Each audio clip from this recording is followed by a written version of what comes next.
Hi, welcome back to my club management class. This lesson we will focus on the management positions of the private club and what are the must-have duties for each position to carry out a great management that lead to the success of the club. The critical piece of a club puzzle is a club board. The club board governs the philosophy and function of the club. So it is worth examining who serves on them, how they function, their duties, and so on. So let's start to look at the management structure and the information flow within the club to understand how management works effectively.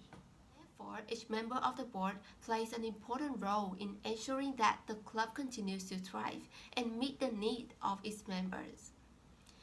There are three primary legal duties that all the board members assume. Duty of care. Board members must take the same precaution in governing the club that an ordinarily prudent person would take. Duty of loyalty. Board members must put the interests of the club ahead of their own personal interests. Duty of obedience. Board members must remain faithful to the mission of the club.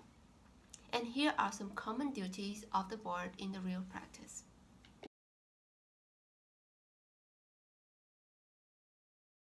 So every club struggles to find the ideal structure for its board. How many people should serve on it, how should each person serve, and how should the club members be chosen for the board. There are no standard answers that fit every club. So each club has its own challenges and needs, and the way a board is put together and operated depend on the structure and the purpose of each club.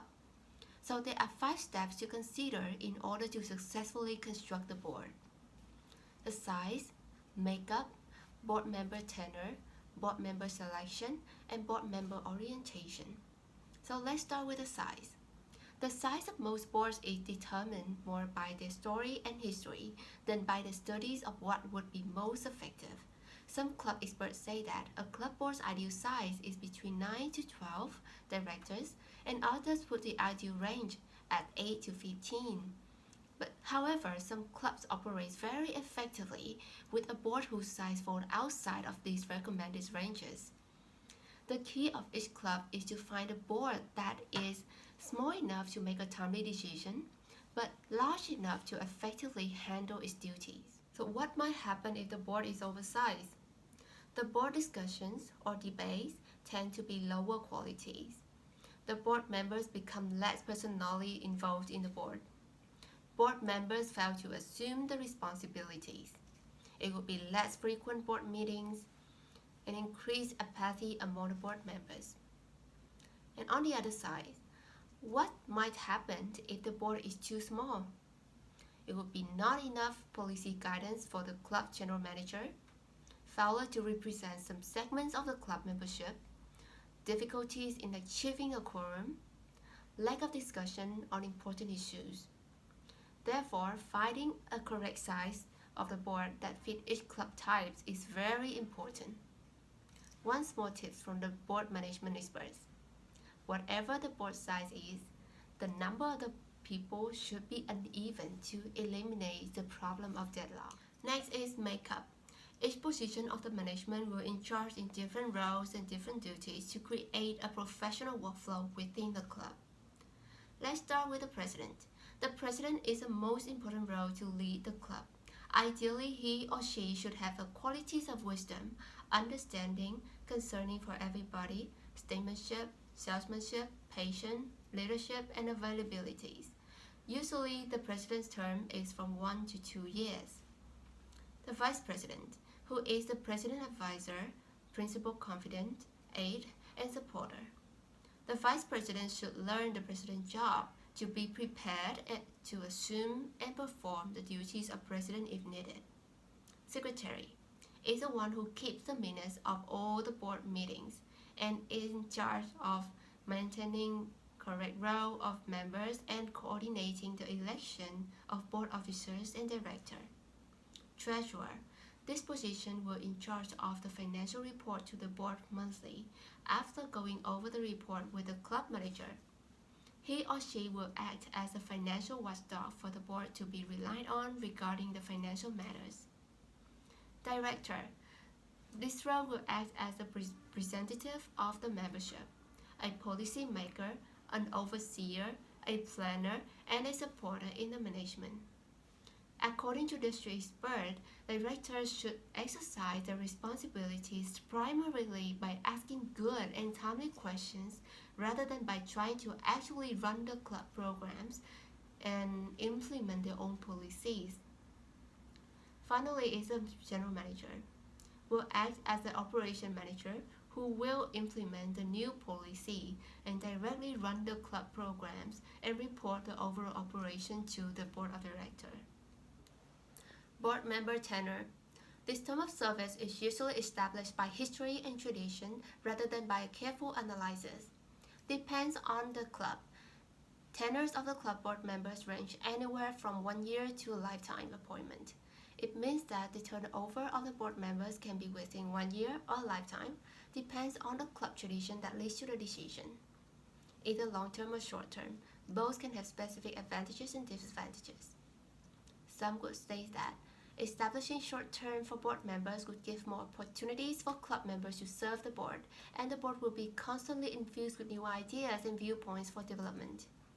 However, others would say that a short period of service does not provide enough time for the individual member to absorb what he needs to know to make a substantial contribution or to be prepared through experience for later major responsibilities.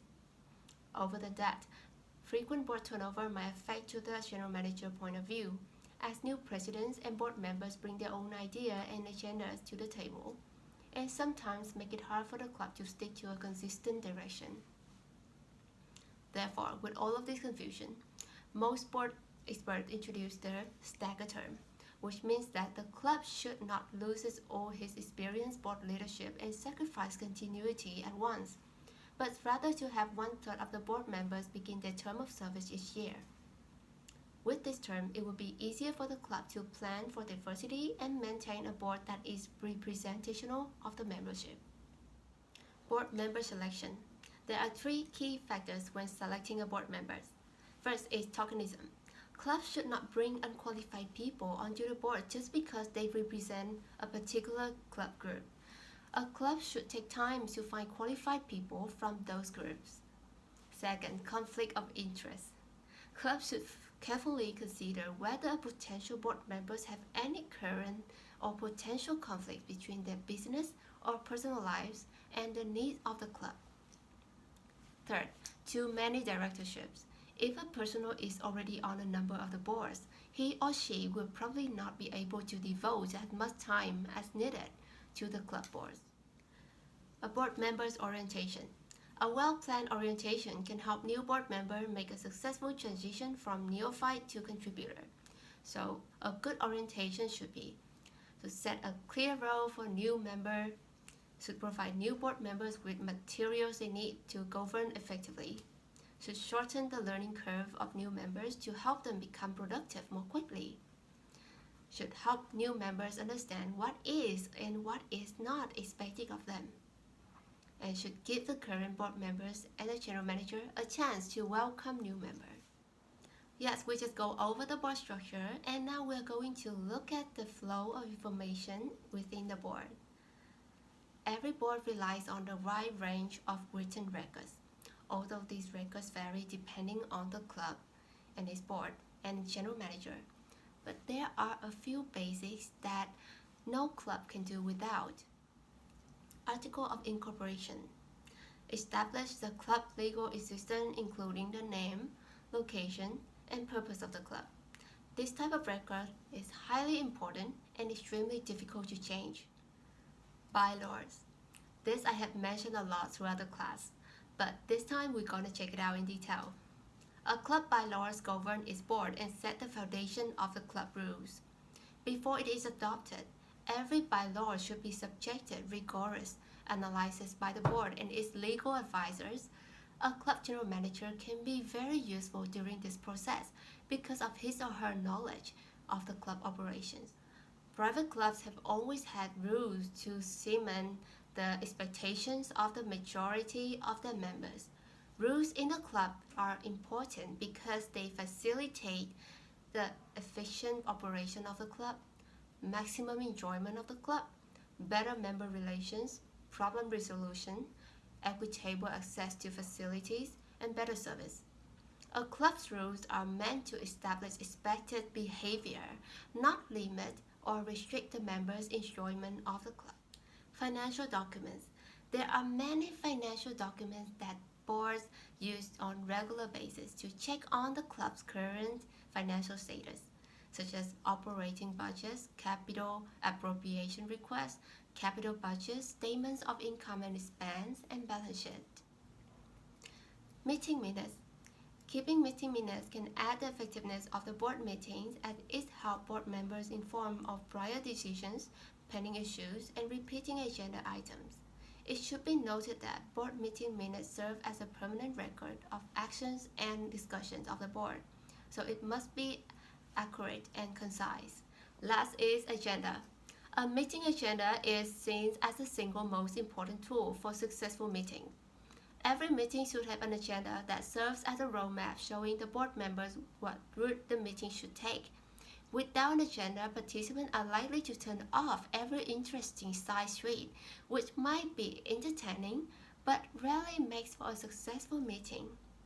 For example, if you are going to have a meeting regarding the upcoming promotion to increase revenue, the agenda should include recent sales and last year's sales, this year goal, ideas for promotion, cost of sales, steps of implementation, and scope of work. Now let's go over what we have learned today. To carry out a great management, the board should consist of the three key duties: duty of care, duty of loyalty, duty of obedience. And to construct a board of directors, we should consider the size, makeup, board member tenure, board member selection, and board member orientation. In order to have an effective workflow at the board, written record takes important role in information delivering within the board.